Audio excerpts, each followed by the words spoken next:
नमस्कार जय जगन्नाथ बंधुगण। तेबे बंधुगण आसतु ए भिडियो रे गम्हा पूर्णिमा राखी पूर्णिमा संपर्क रे अधिक किछि जानिबा। पूर्णिमा दिन सकाळु झिया माने उठी पड़ी भाई को पूजा करिवारे लागि पड़ंती। भाई मथारे चंदन सिंदूर देई अरुआ चाउल हलदी चूना रे ताकू बंदापना करी बसंती। भाई हाथ रे राखी बांधी देई मिठाटीए खुआई देयंती। ता बदल रे भाई मध्य भौणी को किछि उपहार देई थाए। एही दिन आम ओडिशार घरे घरे बड़देव पूजा मध्य अनुष्ठित होई थाए। एहाकु आमे सेथिबाई गम्हा पूर्णिमा बोली कहू। एही तिथि रे बलराम जन्म ग्रहण करथिले। तेणु सेथिबाई प्रत्येक लोक निज घरे थिबा गाई बलदंगु पूजा करिथांती। सकाळु उठी गाई गोरुंकु भल करी गाधोई दियंती। सेमानक सिंगरे तेल हलदी लगा जाय थाए। फूलमाला चंदन सिंदूर मध्य पिंधाई दिया जाय थाए। घरर नारी माने पूजा अर्चना बंदापना करंती।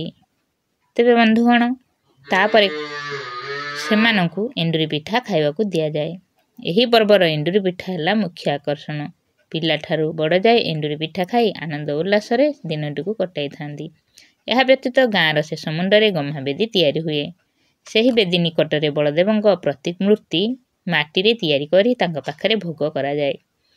भोग करी सारिबा परे गोटे अंडीरा बाछुरी को सेही माटी स्तूप उपरे डिया जाए, जाहाकू गम्मांडिया बोली कहा जाए।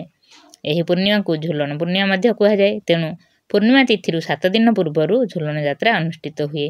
विशेषतः विभिन्न देव मंदिर और मठ मानकरे एही झुलन यात्रा होई थाए। झुलन मंडप को अत्यंत सुंदर भाबरे सजाई राधाकृष्ण मूर्ति को झुलारे झुलांती। प्रतिदिन विभिन्न प्रकार नाच गीतर आयोजन मध्य होई थाए। श्रावण मासर एही झुलन पर्व पुरी सहर रे थिबा विभिन्न मठ मंदिर रे बड़ आनंद उल्लास रे पालित हुए। तेबे दर्शक बंधु भिडियोटी भल लागिले लाइक शेयर कमेंट एवं सब्सक्राइब मध्य करदेबे एवं आगामी वीडियो पर्यंत रहुछि। नमस्कार जय जगन्नाथ। राखी पूर्णिमार अनेक अनेक हार्दिक शुभेच्छा एवं शुभकामना।